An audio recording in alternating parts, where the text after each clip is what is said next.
Hello, everybody. My name is Yahya Ithawi. I am a consultant neonatologist and the head of an ICU in Saudi German Hospital. And I'm also a visiting professor of neonatology. And today, as usual, on Wednesday, we do neo review sessions, mainly for neonatal fellows, but also for all those interested. And today, it's my pleasure to again host Dr. Monica Kosha. Dr. Monica is a neonatologist consultant, and she's a chief in ICU in Emirates Specialty Hospital in Dubai Health Authority. She's very eager. I can say from my previous experience with her, she's a super good presenter, and she can make her case very well. She's interested in research and teaching, and I'm my pleasure to listen to her with you. And I'm sure almost 100% you will enjoy and learn. So, Dr. Monica, the stage is yours. Thank you very much, Dr. Aya. We are talking on non-invasive ventilation, and then we are moving forward towards the invasive. And we today our talk is on pulmonary graphics. Now, I don't know how many of you are using the pulmonary graphics, but if you're not using, or if you feel it's very tough to use, I hope at the end of this presentation, I would try to make it simpler. And it's really beautiful to use this pulmonary graphics. So I actually, while I was doing my super specialization, my mentor— Sorry, Dr. Monica, for interruption. Somebody said no voice. I can hear her very well. So she's hearing me, I can hear her. So the problem is from your side. So I don't think we have a problem in the voice. I'm sorry for the interruption. Go ahead. Yeah, okay. So my mentor introduced me to the pulmonary graphics, and since then I'm really using it day in and day out, and I find it quite useful actually in my day-to-day practice. So graphic, like making something perfectly clear, will totally confuse. That's what sometimes it happens, but I would try not to do that. And so when we had days without graphics, what was happening was that we were, the clinicians were left guessing, like what is the tidal volume, what is the pressure applied, is it a gas trapping which is happening, baby's improving after we give surfactant or not. And we subjected our babies to lots of, X-rays and blood gases. So then came the pulmonary graphics, and the old system, what we had, was quite cumbersome with cumbersome equipments, which were difficult to calibrate. They had a lot of dead space. They were big, huge ones, and that actually increased the work of breathing instead of helping. And some of them were only giving us a single snapshot experience, and they were not complete what was happening before, or we were not able to see. But new ones are really good ones, and they have a microprocessor-based flow sensors. They're quite user-friendly. They can be used on the bedside, and some of us are using for a research tool. And but we do have problem when we have very tiny babies who have very small tidal volume. It might fail to detect that. So that might be a problem. So why do we want pulmonary graphics? Is because whenever the patient's condition is changing, we should be knowing and identifying the respiratory pathophysiology. And whenever we are giving any kind of treatment, like if I have given a surfactant, whether it worked or not, if it is a BPD, I give a bronchodilator, whether it worked or not, PDA, I've given some treatment, it worked or not. So some objective to evaluate the treatment should be there, and it gives it us beautifully. And then like whenever we are going for any workshop for the ventilation, we are told that, okay, if you have HMD, put this setting. If you have meconium aspiration syndrome, put this setting. But all the babies of HMD are not same. All the babies of meconium aspiration syndrome are not same. So to optimize the ventilator performance and to fine tune the ventilator, you need something, and this gives a very good help. And once our baby is improving, and to know that we can take them out of the ventilator, it helps in a weaning process. And if there is any misadventure like tube leakage or there is blockage, secretion, or tube is come out, these picks it up quite early on. And hence we can use them to reduce the ventilator-induced lung injuries. We can improve our quality care in the issues. And of course, delay in the picking of misadventure can be reduced, and customize the setting as per the need. So whenever, if you're new to it and you want to choose something to give you pulmonary graphics, you should choose a 24-hour trend, which should be printable, and it should have a direct and online visualization of the 3 fundamental parameters of the respiratory system. And that is 3 are the driving pressure, the tidal volume, and the airflow. So this should be there. So how does the flow measurement occurs? So how it is measured? Either it is measured by the pressure pneumatocatograph or by a hot wire anemometer. These are the more common ones. The others are the people who are using NAVA, they use this orogastric tube with diaphragmatic EMG sensors. The previous old ones like thoracic impedance and abdominal capsules are no more used.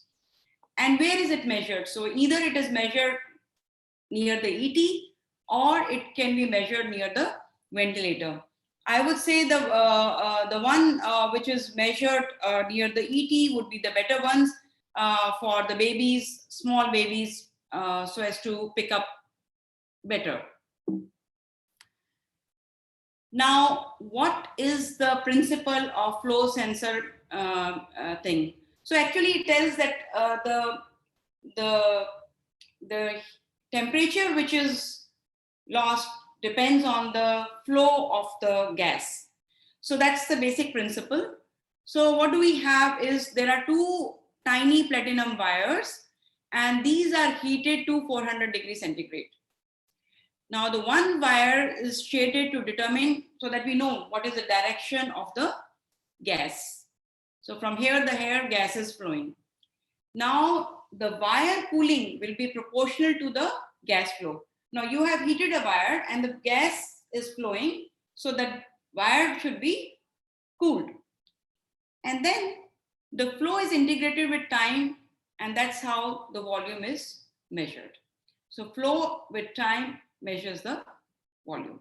This is the principle, very simple principle of flow sensor measure anemometer. And most of the ventilators nowadays are using this only. Can I interrupt? Yeah. So you mean, I mean, I'm just rephrasing what you said. So you mean that the temperature change in a distance over time represent the flow? Yeah. Okay. That's what it is. Yeah. Oh. And so when the pulmonary graphics, when it is taking out, so some parameters the ventilator measures, and some parameters are calculated out of this measurements. So like we are measuring flow, pressure, and time. And then out of this calculated is volume, compliance, resistance, work of breathing, and autopy. So we should know the normal values. So the dynamic compliance, the normal values, which is change in the volume with the change in the pressure, is 1.5 to 2 ml per centimeter of water per kg. And the resistance is 20 to 40 centimeter of water per liter per seconds. And then we know something like static compliance and a dynamic compliance. What is it like? How are they different? The static compliance is measured when there is no airflow. So it reflects the elastic properties of the lungs. And the dynamic compliance is measured when there is an airflow, and it reflects 2 things: airway resistance and the elastic properties of the lung and the chest wall.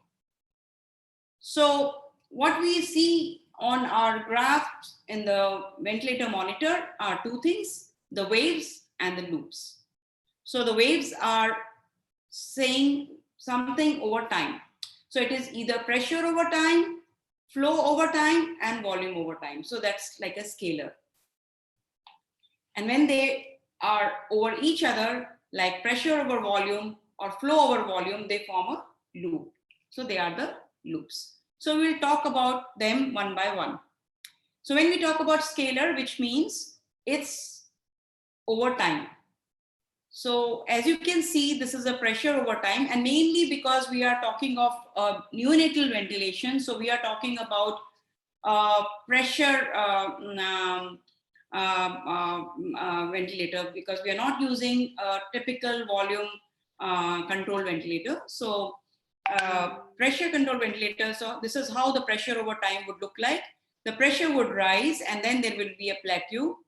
And this plateau will stay till the inspiratory time is there, and then the expiration would start, and then it will start coming down till the next cycle will start. This is how it will be seen.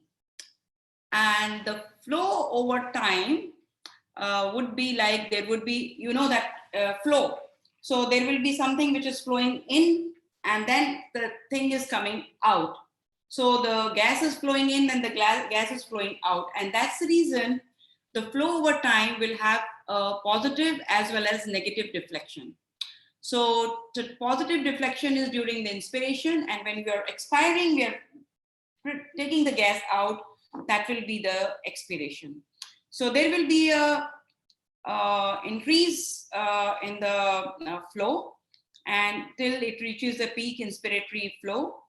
And then peak inspiratory flow, and then it will start coming down. So you see, when it is coming down, still you can see there is a plateau of the pressure scalar graphic. So why is it happening when the flow is still coming down? So this is because there is a distribution of the flow in the lungs, which is still lasting till the expiration is started. And once the expiration starts, it's going to be a negative flow, and till the peak expiratory flow is reached, and then it will start coming back to zero. So there is a zero where there is no flow, and there is a positive flow, and there is a negative flow. So this part is inspiration, this is expiration.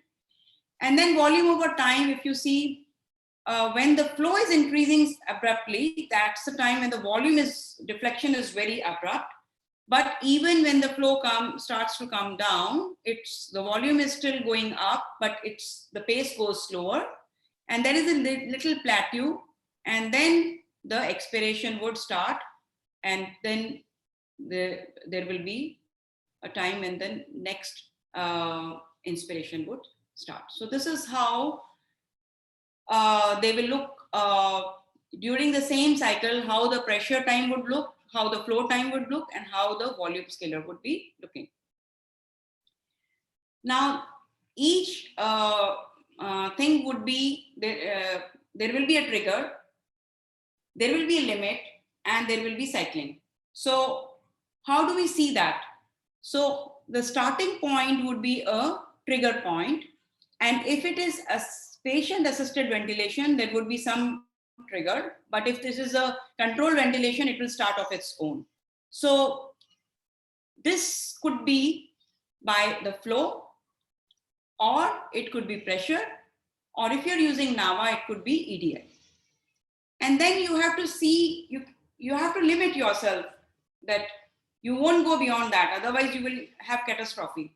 So that limit is depending on which ventilator limit you are using. So we are using usually pressure limit ventilator until unless we combine them with a volume guarantee.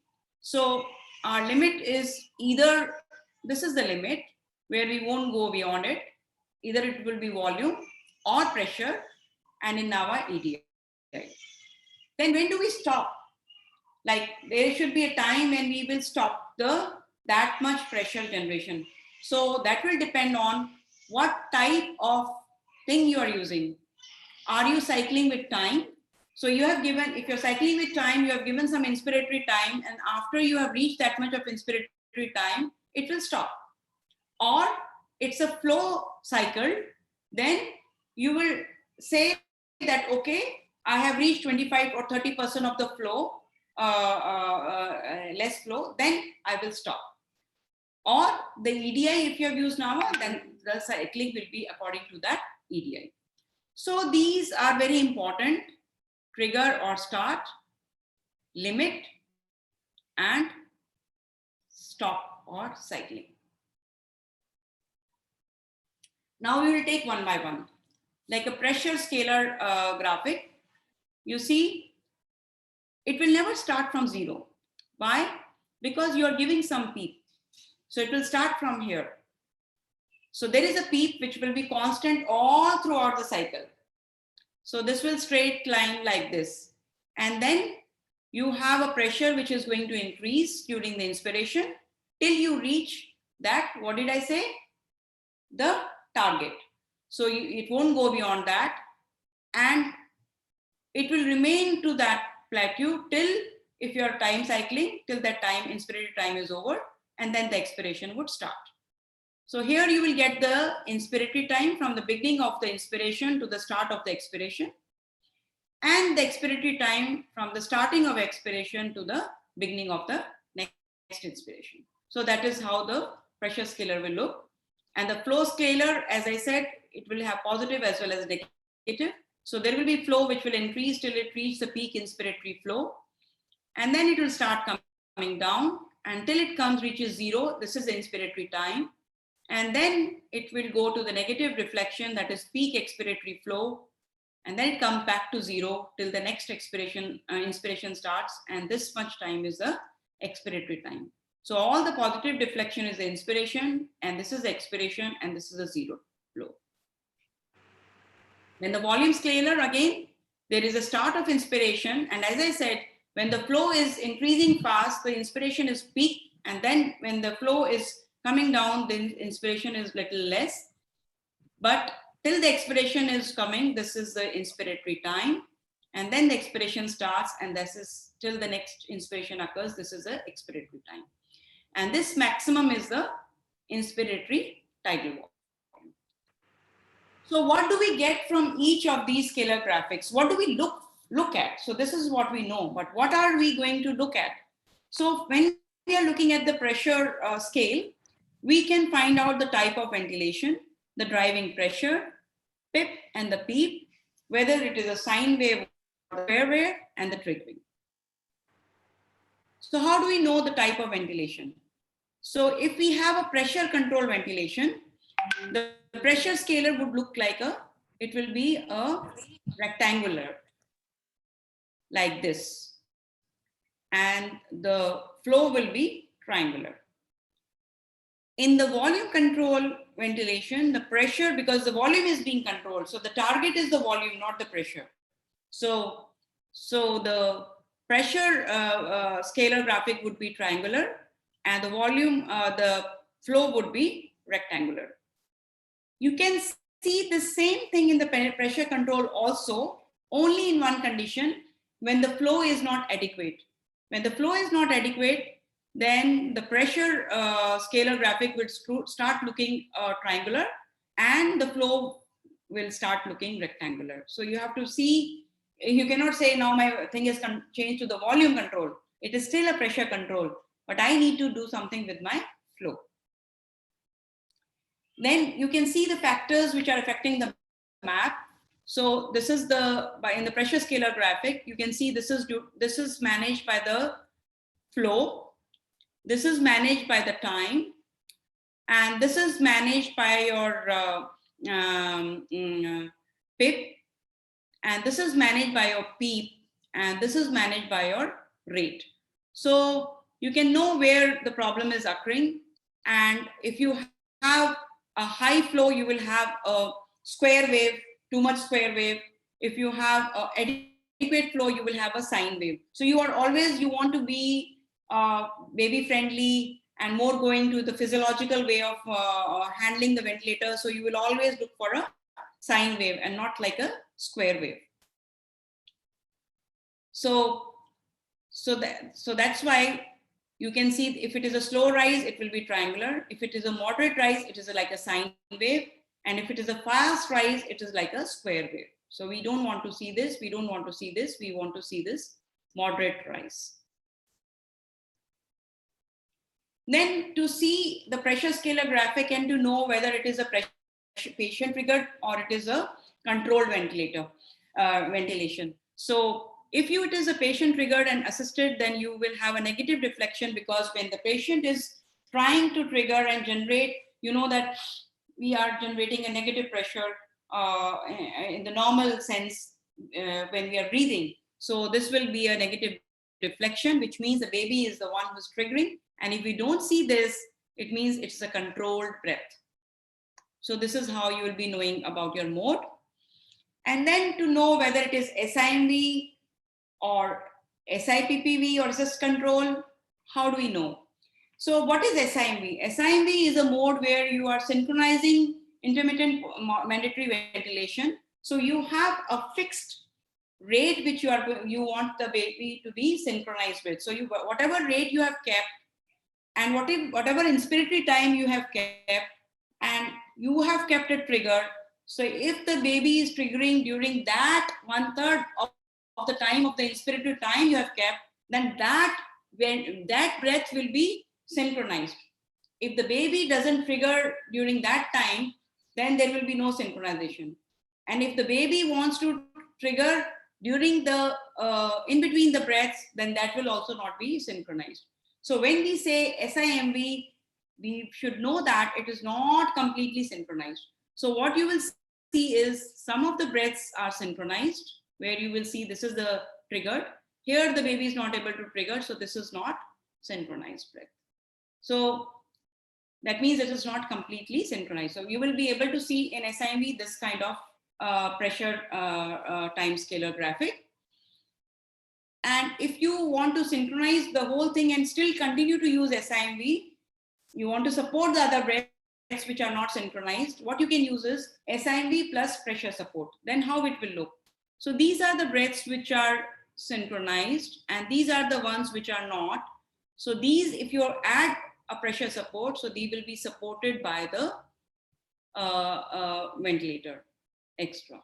So then how it will look like. So these are those triggered breaths, and these are the supported breaths. So this is how the SIMV plus pressure support would look like. How the assist control will look like. So because assist control is that you are not giving any number of breaths, you are just giving a backup. So you are the only thing you are giving is the inspiratory time. So the baby, all the breaths of the babies which are triggered by the trigger level which you have kept will be assisted by the ventilator.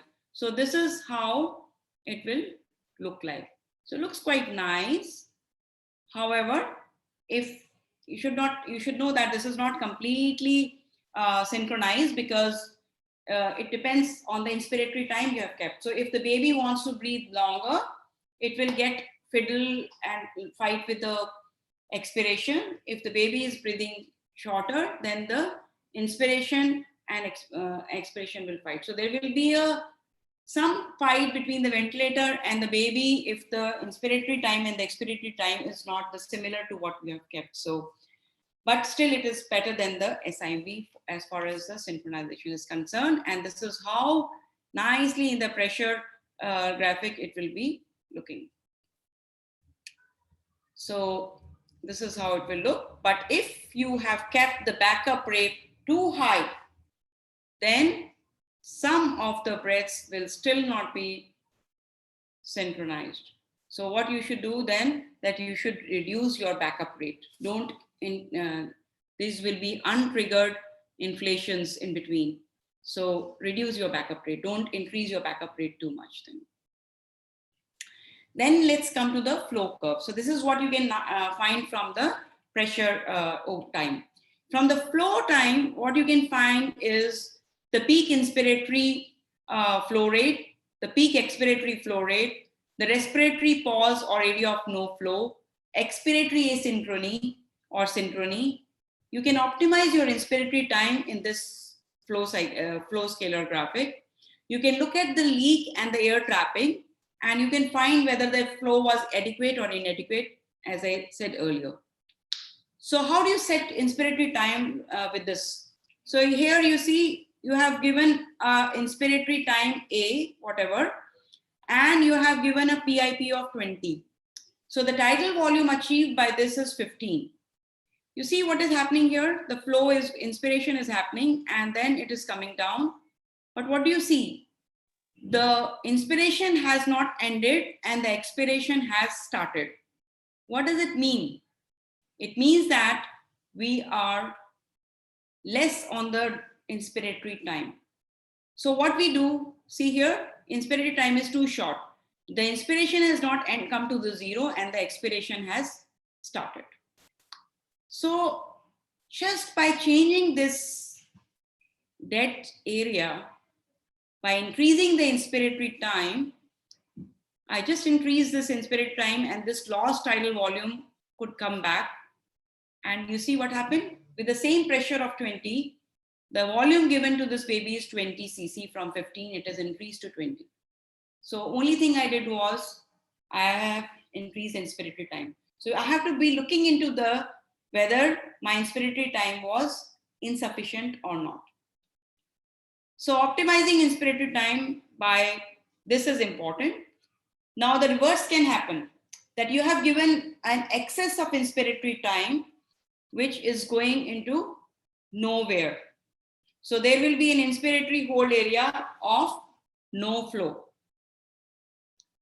So here you have reduced a less inspiratory time, and here you have an inspiratory time which is an excess. So we don't want either of the two. We want an adequate inspiratory time when this should not be area of no flow, and here expiration should not start before the inspiration has ended. I hope it's clear, and it is very important. Then the inspiratory time is not there in a flow cycle. As I told you, the cycling can be either with the time or it can be with a flow. Now, how do we do it with a flow? So it is like it's 100% flow, and then as the flow is reducing, it's coming down, and we say, okay, the inspiration would stop once we reach 25 or 30% of the flow, and then the expiration would start. So this is how flow cycling happens. So when we do a flow cycling, we are more physiological because the baby is defining that when you need to start your expiration. But then you should be very careful what flow you have kept to cut off this. Like here, you can be wrong. If you do that, my inspiration is going to be ended if I reach 60% of the flow, then you are actually reducing your inspiratory time. Or if you go overboard and you say, my inspiration would end when I reach 10% of the flow, then you have exceeded too much of inspiratory time and you will get an exhalation spike because the baby now wants to exhale, but you are still going on and on. So there will be an exhalation spike. There may be a hypercarbia because of this. Maybe there may be autopeep generated because of this, and that's not right. So we should know that it should be at a correct cutoff. Then from this flow waveform, you can also know the gas trapping. How do you know? When the expiratory flow does not return to the baseline. Simple. So here is your inspiration, and then your expiration starts. You see here, the expiration is coming to your baseline. Very nice. Here also the expiration is coming to your baseline. What happened here? Your expiration has not ended to the baseline, and your inspiration has started. This means you are not exhaling, giving time for exhalation, and gas is trapping. Gas has not come out. It's still there, and you're pushing more gas in.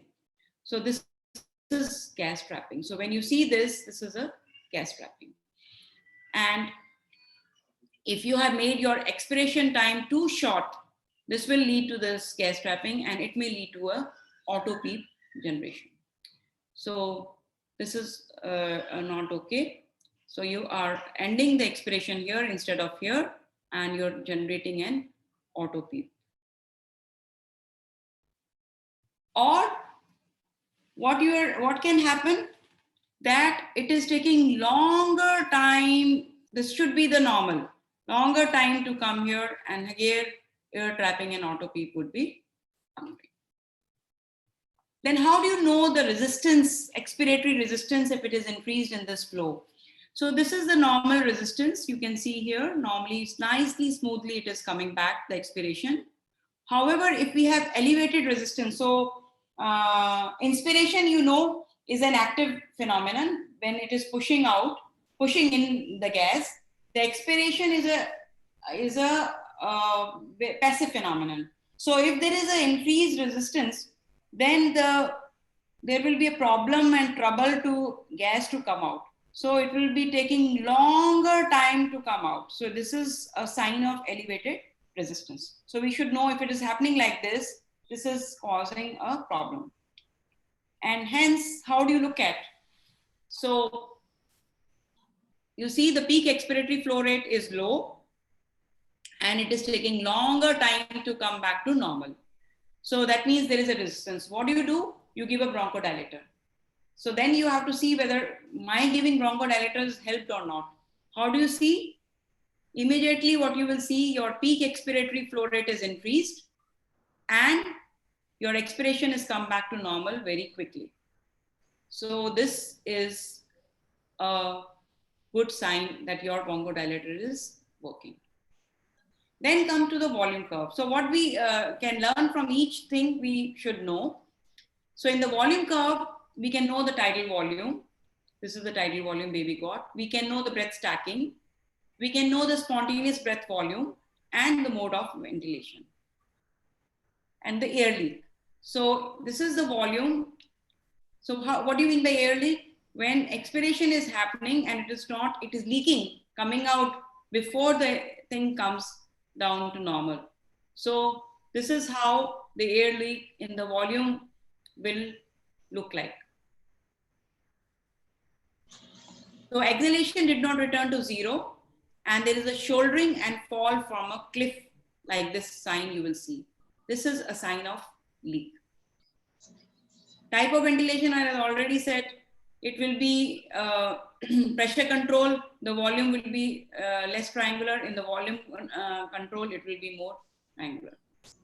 So let's see what we learned in a real case scenario. These were all like graphics to learn, but this is how the baby graphic will look like when you will see in your day-to-day practice. So can anyone tell me, this is a pressure time, this is a flow time, and this is a volume time. What is it? We can, you can actually unmute and say also. Oh.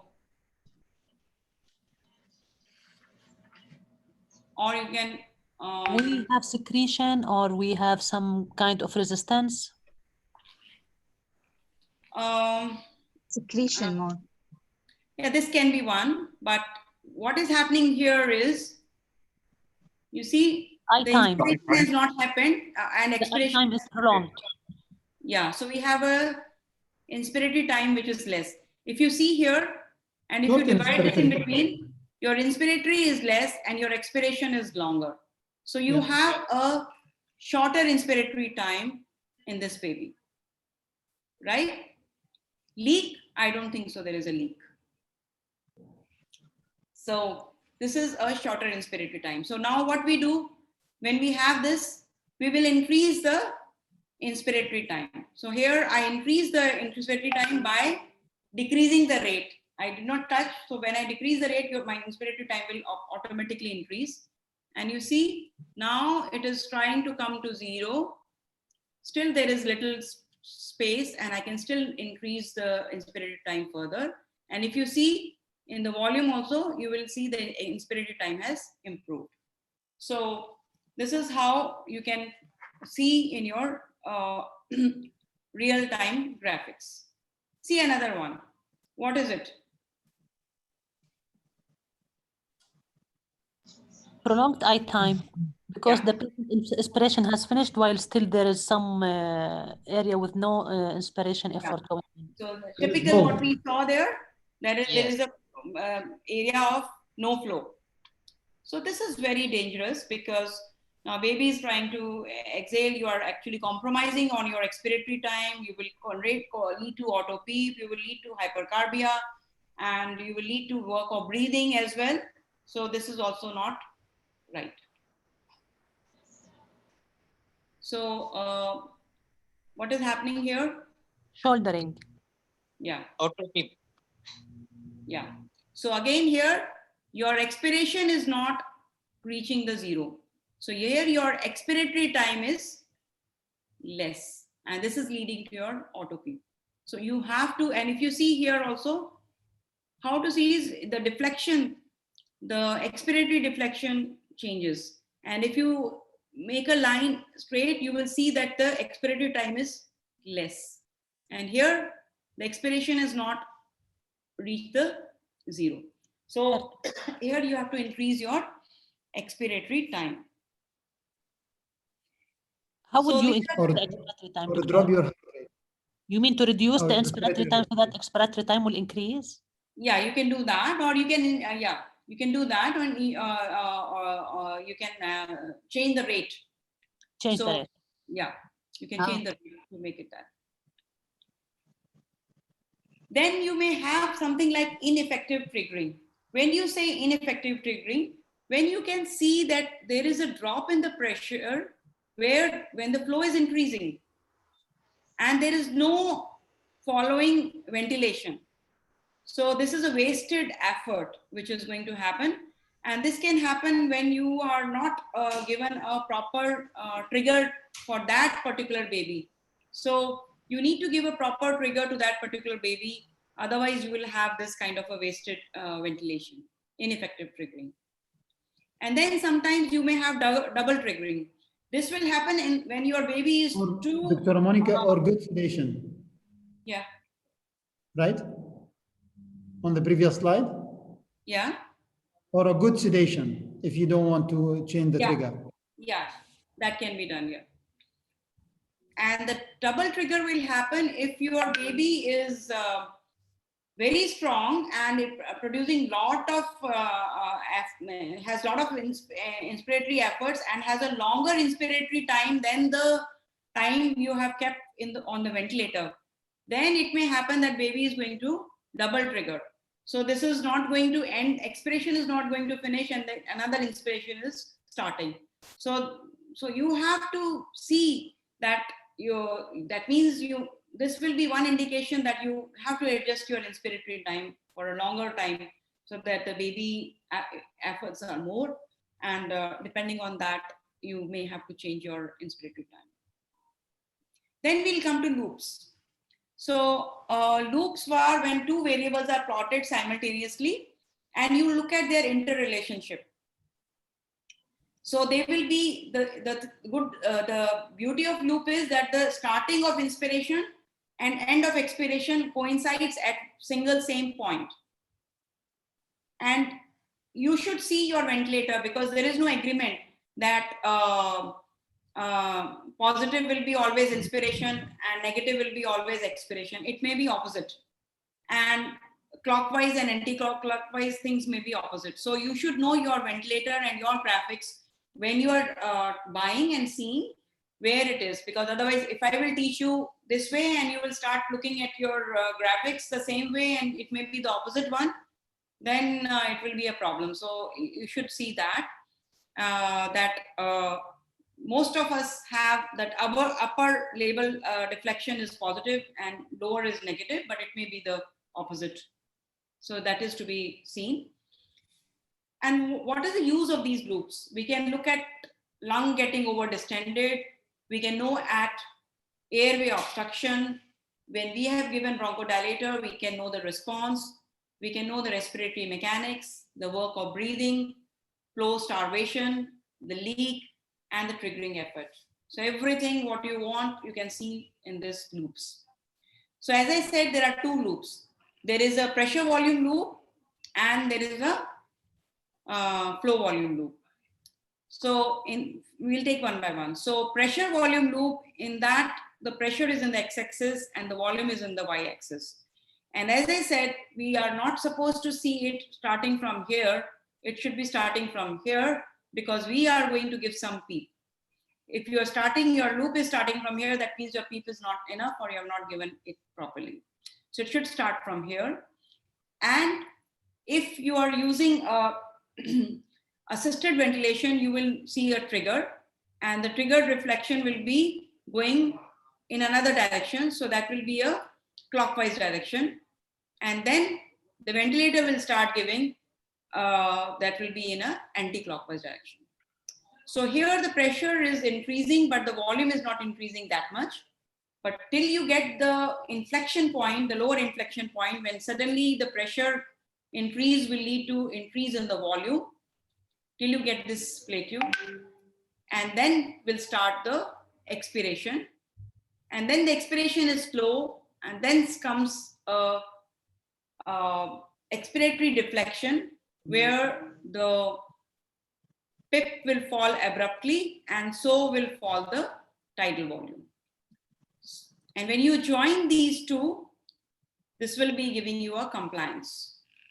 So compliance is nothing but change in volume with the change in pressure. So this much change in the pressure is causing this much change in the volume. Looks quite nice. So in the real sense, when you see, this is how it really looks like.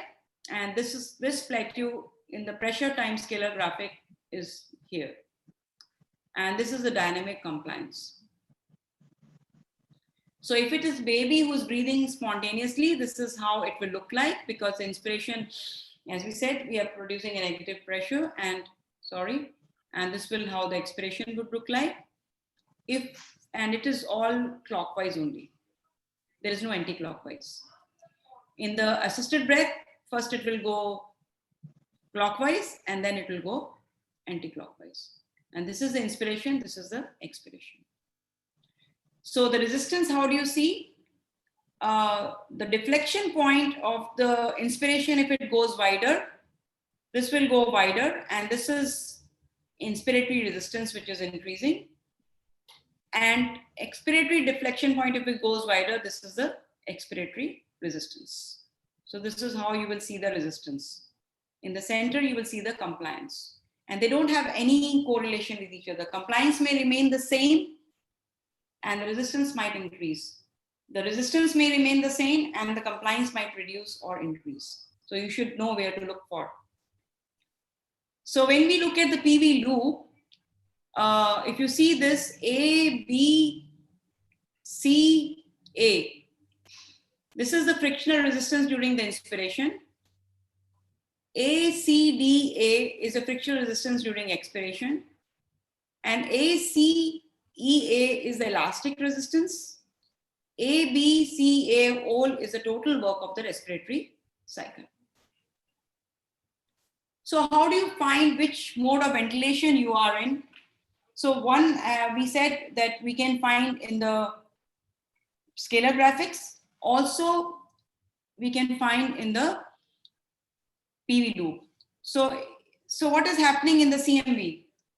The controlled breaths are happening, and if we have not sedated our baby, baby will breathe of his own, and the ventilator doesn't bother what the baby is breathing. So there will be a breaths of the baby in between, and the ventilator is going independently, absolutely. So you'll get this zigzag kind of thing. You won't get the zigzag if the baby is totally comatose, asphyxiated, or you have sedated, given muscle paralysis. Otherwise, it will look like this. SIMV, as I said, the number of breaths which you have told that it will be synchronized with the if babies triggering during that, they will be synchronized. But some of the breaths in between, if the baby is taking, which is out of that inspiratory time, out of those things, then the baby, those breaths will be seen like this. And if we have totally SS control, then all the breaths are going to be synchronized like this. So this is how you will be able to know what mode of ventilation we are in. Then compliance, how to see. So if we have a steeper compliance like this, we are joining from here to here, then if it is steeper, its compliance is better, which means that little change in pressure is causing a lot of change in the volume. So if you have a horizontal this compliance, means it's a poor. If we have a steeper one, it's getting better. This is how we can know. And the other thing we should know is over distension.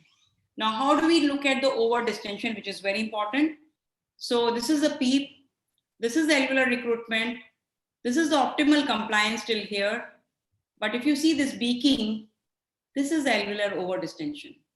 So one is when you physically see the beaking, you can know it's by eyeballing, you can know there is an overdistension.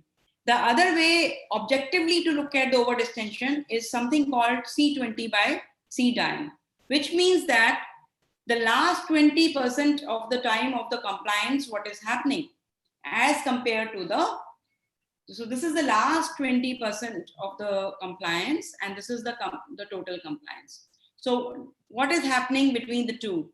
So if we have overdistension, then the last 20% will have lot of pressure change and very little or no volume change. So when you do C20 by C dyne, what will happen? That it will be very less. So less than 0.8 of this, that you are changing so much of pressure, there is hardly any change in the volume in the last 20 of the cycle. So C20 by C dyne is less than 0.8, which means it's an over-distended lung. This is how, one by eyeballing and one by this, you can know.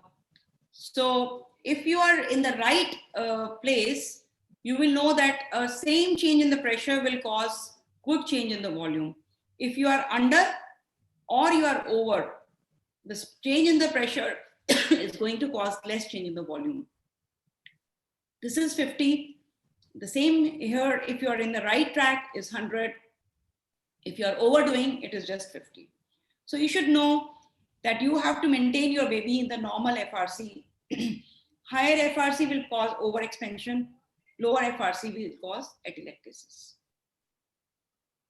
Same, I'm giving this with the number that tidal volume produced in the lower FRC is only 1 ml with the same change in the pressure, and it reaches to 4 ml per kg if you are in the right FRC. And if you increase the FRC, again, the tidal volume is going to be less. So optimal FRC also you can find from this PV loop. So see here,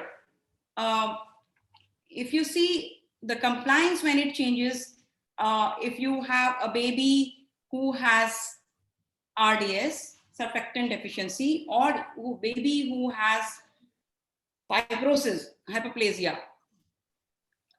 so the compliance will not be on the horizontal size. So change in pressure is going to produce less change in the volume. If you have given surfactant to this baby, the small change in pressure is going to produce large change in volume because the compliance has improved. If you see emphysematous lung also, though the alveoli are less, but they are very fragile. So even the small change in pressure will cause a lot of change in the volume. So we should know that when you are looking at the emphysematous lung or you're looking at fibrosed lung, the compliance is better in the emphysematous lung, so please don't overdo it. And the compliance is poor in the fibrotic lung. So, and the deflection point remains the same in all these conditions. The lower deflection point as well as the expiratory deflection point. That means the resistance is okay, but the only thing which is changing in them is the compliance. So let's take an example, a 27-weeker preemie 850 gram, whose compliance is 0.3 ml per centimeter of water. And you have put the baby on SIMV mode of ventilation, and you have kept RR of 60 and PIP of 26 required, PEEP of 6. And you have got this blood gas, which is causing a lot of CO2 retention and little respiratory acidosis. If you look at your PV loop, what is happening? So much change in the pressure is causing only this much change in the volume, and it is quite horizontal. So it's a very poorly compliant lung. What will you do? Surfactant. So we will give surfactant. So now we give surfactant and see the beauty of giving surfactant. Suddenly, compliance has improved, it's become steeper, this much change in the volume, pressure is falling, huge change in the volume. And you said, okay, let me come down on the pressure. And you just brought from 26 to 24. And you gave the tidal volume 20 ml per kg, you know. Can I ask a question? Yeah. So why you're giving 0.8% FiO2 and then 0.5? Is that like acceptable for you, or what like 0.8 No, I saw first slide and then 0.5? No. This is someone's thick, which started with 0.8 when baby was so poor till they started giving surfactant. And when they gave surfactant, they brought down to 0.5 only. So that's just a example just to say that, okay, from when you gave surfactant, you came down to FiO2 so much, but I'm not going to wait for 80% to give 80%. I'm going to give surfactant when I'm 30% of FiO2, more than 30 if I'm reaching. Okay, just like a teaching point for those reading it. Yeah. So I will not, I didn't, that's why I didn't want you, I didn't emphasize on that. My main emphasis here is, you know, that I did not come down on the PIP so much. I came down to 24 because I didn't look at my PV loops. I didn't have my volume targeted ventilation with me. And I got my blood gas, which is showing CO2 of 25. And the next thing I got is this and this. So the, which is we don't want. So what, the beauty that when we look at this, we can come down on our pressures, or I will talk later, we can use our volume guarantee to bring down on pressures by its own. So how we can look in the PV loop that the treatment is effective, and so we should do something. And see here, the beaking has also started in this. Yeah. And so this happened. So how do we do that? This is what I'm coming to, that you can come over this by using our preset tidal volume. And so as the compliance is going to change, the pressure which will be given will keep on changing. So when my baby was not good and compliance was bad, my ventilator was giving this much of pressure to get that much of tidal volume. And as my compliance is improving, the pressure is decreasing by its own to reach that much of tidal volume. So now this is the beauty of the volume guarantee or targeted tidal volume kind of mode, where you can, the pressure by the ventilator is going to reduce by itself as the compliance is going to improve. The next thing what you can see in the PV loop is the air leak. So air leak just means that it's not coming back to zero and it's leaking somewhere. So here it is. So it's leaking here, and this is how you can pick it up from the PV loop. And we could pick this air leak again in which one? Which are the scalar graphic? If people are listening. And volume. yeah, volume. So, so you should know where to look for what. And then flow starvation. So when you have a flow starvation, this will look something like this. Cusping will be there. And as I said, whenever you have flow starvation, the pressure times scalar graphic would start looking triangular, and the flow scalar graphic would start looking rectangular. That means we have a flow starvation. So these three places we will be looking for a flow starvation.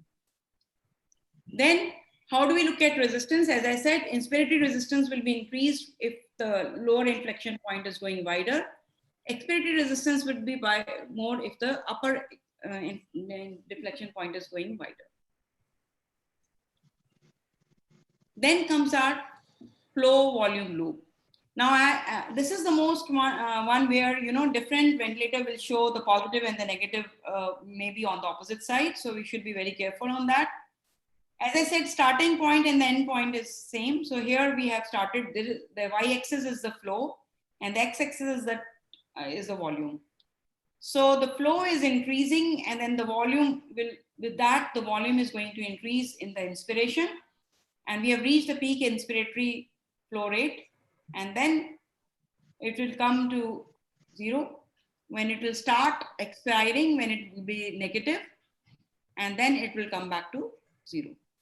And it will start from here. This is the FRC. So this is how the flow volume loop would be looking at. Like, now what will you look in this? Again, we want to know which mode of ventilation we are in. Same, synchronization is the only thing which will you have to see here. Again, in the CMV, baby is breathing off his own and the ventilator is giving off its own. So this will look something like that. In SIMV, as I said, the synchronization is happening only of 40 breaths, what you have chosen. The rest of the breaths or some of the breaths even between that 40 which are not able to trigger or which are not falling into that inspiratory time, the baby is breathing off his own. So it will look like this. And in SS control, all the breaths would be looking like this in the graphic. Then what we can find here is air trapping. So air trapping, we were able to find in another, was in which scalar graphic? Flow. Flow, yeah. So the other place where you will see the air trapping is in the flow volume loop. So what is happening here is it is not going to zero and it is ending here. So this is air trapping which is happening. As I said, in the flow also we could see the air trapping where it is not going to zero and the inspiration has started. So this is air trapping and this is going like taking longer time as well. So this is the air trapping. Air leak. So this is coming to zero much before the time. So it is just going out much before time. This is air leak. And we said we can see the air leak in the, where all? Volume and other loops. And the PV loop, yeah.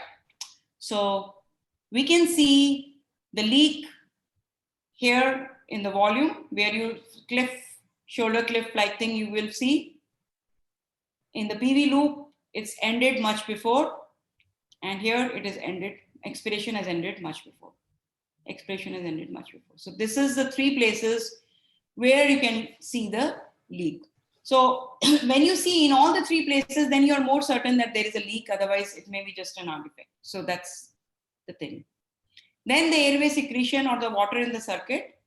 This will be seen like this zigzag during the expiration. It will not be seen in the inspiration mainly. If it is too much, then only you will see in both the places. And when you look at here, there will be a lot of secretion. And when you did the suction, this is clear and this also cleared here. Or in the circuit. Yeah. Or water in the circuit will give the same shape. Yeah, but no, if it is in the circuit, so first thing whenever you have this, you should first look at your circuit. So if you see water there, you should remove the water from there. You don't need to do a suction on the baby. And it would be okay. But if you don't see any water in the circuit and you see this kind of thing, then you will look for a secretion and then you will do the suction. And then if you have an airway resistance increase, so this will be actually scooped out pattern. And another place where you could see the airway resistance increase was?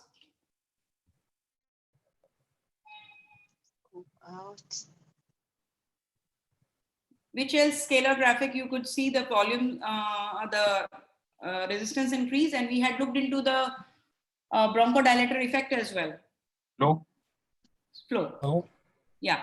So we can see in these two, like if you see here, this is normal, but here it is scooped and there is a bronchospasm. We gave some bronchodilator and it became normal. Same if you see in the flow, this is peak expiratory flow is less and it is taking time. Here also, if you see peak expiratory flow is less and you gave a bronchodilator, the peak expiratory flow rate came to normal and it came back to normal, you know, early time. So this is the response you can see. So you can see the problem and you also when you treat, you can see the response. Let's see the live examples. Oh, I've already, this has come, I don't know why.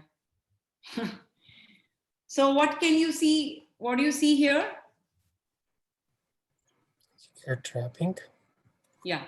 So we can see that if you see in the flow scalar, the expiration has not ended and the inspiration has started. So you're air trapping. The expiratory deflection point is turned like that. And here also, this is not returned to 0. It is from here only. It is Below 0. So this is a air trapping. So you can see air trapping here, here, and here. So what do? You will try to increase your expiratory time. Yeah. Don't you increase your PEEP when you have air trapping? Your PEEP, Yes. it will cause an auto PEEP by itself, the air trapping. Reduce the rate. Yeah. So what's happening here? I don't know why these are coming by itself. I would have Increase the PEEP. If you increase the PEEP, will solve a little bit of the problem. Yes. I agree with him. I don't know. Sorry for interruption. Yeah. I do that sometime and it solves the problem sometime. Okay. I like very high PEEP, by the way. I reach 16 and 17. So, and sometimes I reach 20 PEEP. So, yeah, I like PEEP. So I don't like PIP. I like always PEEP. No, anyway, we all would love PEEP rather than the PIP, which will cause volutrauma, barotrauma. And that's why we go for high frequency ventilation, where we can give the maximum PEEP and, cause less this thing. You are right. So what happened here? Short eye time. Yeah. So we can see that the inspiration is not ended and expiration has started. The inspiratory inflection is become steeper and the inspiratory time is less. And here also it is not where it should end. It is ended much before and the expiration has started. So and scooping on the pressure. Yeah. Yeah. So you can see the smaller, the pressure scalar thing is very small. So you will increase your inspiratory time by changing your rate. And here, again, there is an, shorter expiratory time. What's happening here? Yes. Trapping. Some leak. So yeah. Some degree of leak, like 30% leak.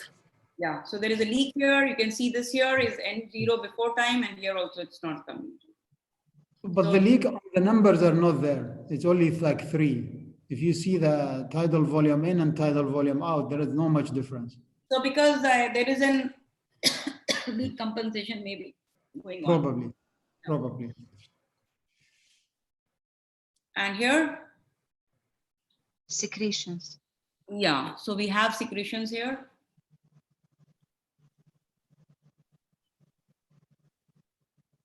And what's happening here? Pasteurizing? No, not regard. Prolong expiratory time. Expiratory time, yes. Yeah. So that is what is happening.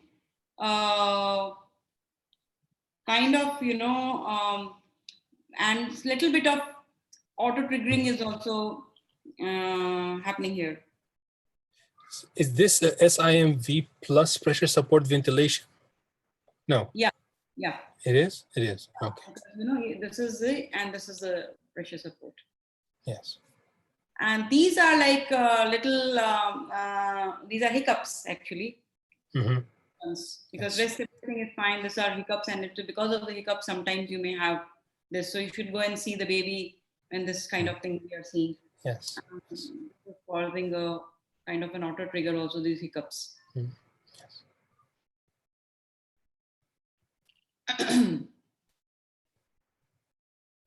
Again, the expiration is prolonged. Mm. Yeah. That is what is happening. Yeah.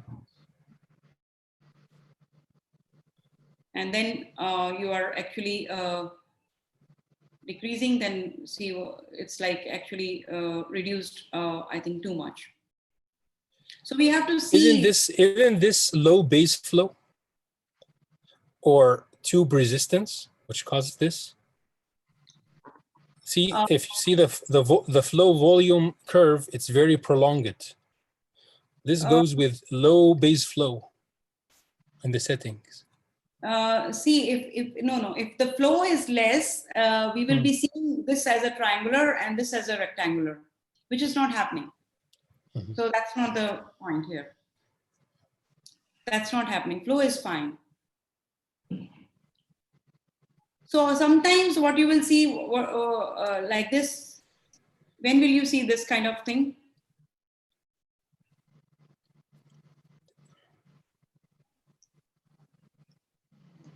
Low trigger, I think. No, this is like tracheomalacia, you know? Oh, I see. Okay. Yeah, yeah. So you will see like this and here. So this is sign of tracheomalacia, airway obstruction due to tracheomalacia. So sometimes when you're not able to wean the baby out, so this could be reason. I'll give some examples of the patient ventilation, interaction, and volume guarantee, because all of us are using volume guarantee. 2-3 slides on that and then we can end. It's fine? Yes. So what is volume guarantee? As we said earlier, that we are going to, we are on the pressure control ventilation, but we don't want any kind of volume trauma. So when the baby's compliance is going to improve, we want the pressure to change and deliver only that much volume what is required by the baby. So in that, what we have, that's why it is saying volume guarantee. So that you will choose a volume between 4 to 6 ml per kg, depending on the baby. And then you will keep a particular amount of PIP. And then you will keep another thing, which is one is the working pressure, and the other is that you will keep a 5 centimeter above that pressure, where if something, the compliance is less and the patient needs to be given more pressure to achieve that much of volume, it can be given. So that when the baby is improving, the pressure is going to reduce by itself to give that much of volume. That is the volume guarantee. And so the breaths, the previous breaths will control the pressure of the next breaths. And each ventilator is doing it in a different way. Like Draeger takes average of 2 to 3 breaths, and the SLE does in a different way. So you should, but the main principle is same. So if you see here that the targeted volume was reached, and so the ventilator know that this much of pressure is enough to achieve this much of target volume what we have set, and so the next breath it will give the same pressure. But then something happened to the baby and the targeted volume achieved was less, and so the ventilator came to know, oh, this much pressure is not giving that much of volume, so it increased the pressure. So when it increased the pressure, and the volume came same, so that it continued to give the same pressure. But then the volume increased somehow, and the ventilator came to know, so it reduced the pressure. So it is trying to change the pressure on the base of the volume which the baby is actually getting, which is very beautiful. So this is how. Can I just ask how is it different from the usual volume ventilation? Can we leave the question at the end? Is that okay? Yeah, that's okay. Yeah. Okay, we'll take in the end, yeah. Let's take it in the end. So what happens is it's like a self-weaning. You can see that as the compliance is improving, the PIP is reducing by its own. Very beautiful it looks. So compliance is improving and the volume is reducing. So you need to keep upper limit of PIP. Usually we are keeping 5 centimeter of water more than PIP.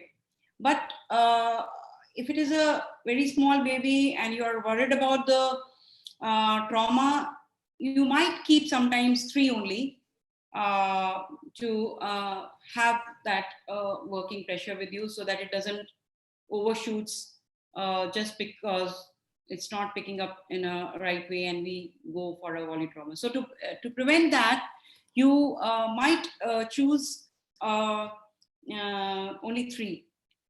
And and for the volume also, there is a like 130% more is the limit for the volume which is kept, and that limit can also be changed depending on your baby. So we know that the sick baby is different from a healthy baby. So if a sick baby with a compliance of 0.2 ml per centimeter of water, and if you're changing a pressure of 5 centimeter, it will generate tidal volume of 1. Whereas a healthy newborn who has a good compliance of 2 ml per centimeter of water, if you change a pressure of 5, it will generate a tidal volume of 10. So this should be very well kept in mind. How long you have more time? It's like 1 hour, 10 minutes now. Okay. Okay. Okay. So I just want to say that, the upper limit of the tidal volume, how to get it should be like 130% of the target, and then it will give. So you have, if you have, supposing if you're setting a VG too low, and the baby is wanting 6 ml per kg, this is important. Then what happens? That baby, if you are keeping 4 ml, baby wants 6 ml. So baby will generate its own this pressure, and the ventilator will keep thinking that it doesn't require, so it will keep on reducing the pressure. And then the work of breathing for the baby is going to increase. So this is important to be kept in mind. And then again, if baby has no efforts, okay, you're giving, you have set a tidal volume and you are getting that much of pressure is generated to give that much of tidal volume. But if the baby starts having efforts, so it's got a lot of tidal volume generated, and so the ventilator would start reducing the pressure of its own. And when the baby gets no efforts, then you will get less pressure and the less tidal volume. So this is what I wanted to say, because also you should know that the triggered and non-triggered breaths are looking into the tidal volume in a different way. And so they have a different control to generate the tidal volume. So these are the triggered and these are the untriggered breaths. So they are different. Another thing is, what I want to say is the low backup rate and a high backup rate. How does it differ? So if you have a backup rate which is very less than this backup rate, then you don't have enough time to trigger and your PIP is going to reduce. And if your backup rate is equal to the backup rate of the spontaneous breathing, then baby doesn't have any time to trigger and you will have a higher PIP. So the backup rate is very important, that you should keep an appropriate backup rate. So thank you. These are the few things I wanted to highlight, which is like a fine tuning of the ventilator with the pulmonary graphics. I'm happy to answer questions. Thank you very much for the lesson. It was very interesting, very long, but it was very, very well presented. Thank you very much. I really appreciate it. So why we don't start with the last question of, I think Muhammad was asking. Yeah. So as I said, the volume control ventilation is controlled by the volume itself. So that means that it is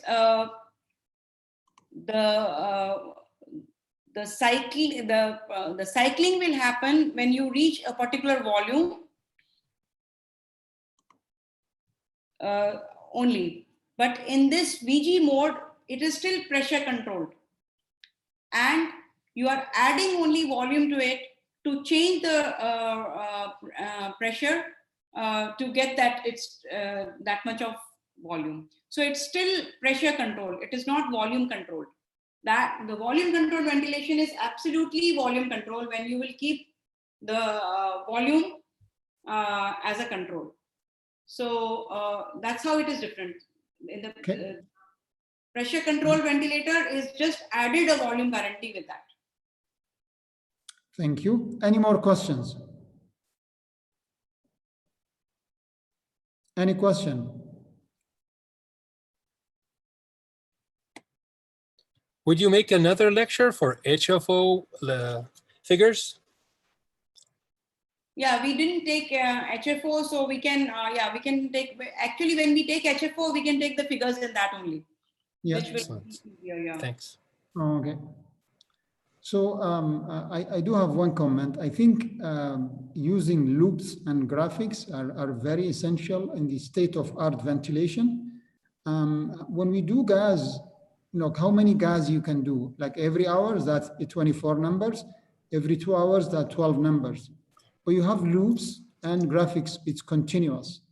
So if you combine it with other modality of monitoring, it's a beautiful way to monitor the baby. And when you select numbers and modes in 30 minutes ago, after 10 minutes, everything will change because the ventilation is dynamic and your setting should be dynamic. You should never depend on number. You should not give never give like remote orders. Those people who's carrying these babies 24 hours should know what they're doing when looking to these numbers. You don't need to go in deep in it, but at least like general principle would help you to ventilate. Now, I'm not saying that doing gas is something bad, but you should not only depend on the gas. These monitors are having beautiful loops and graphics and many numbers, and then you need to use them. So this lecture was very important and needed lots of training and discussion and representing. Can I add one comment at the end? Yeah, go ahead. Actually, I'm working here in Japan, and we actually teach nurses to look at figures, so because they are the people who are beside the babies always. So the nurses, by knowing the basics of the figures, can give a feedback to the doctors and call them in need.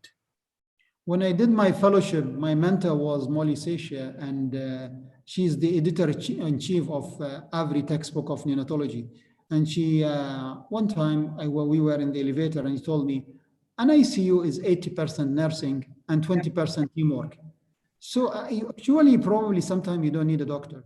So if you have good nursing and you have a good teamwork, you just need to supervise, teach, review, rehearse, and everything should go by automatic. The most important is the organization, and of all the people should speak one language. And one of the one language in INME is the loops and graphics. So it's really important to have healthcare professionals, whether the nurses as in your situation or resident doctors, those who are in stick with the patient, they should know loops and graphics. It's a vital, non-invasive monitoring of the baby. Yeah. True. Thanks. Any more questions? Thank you very much.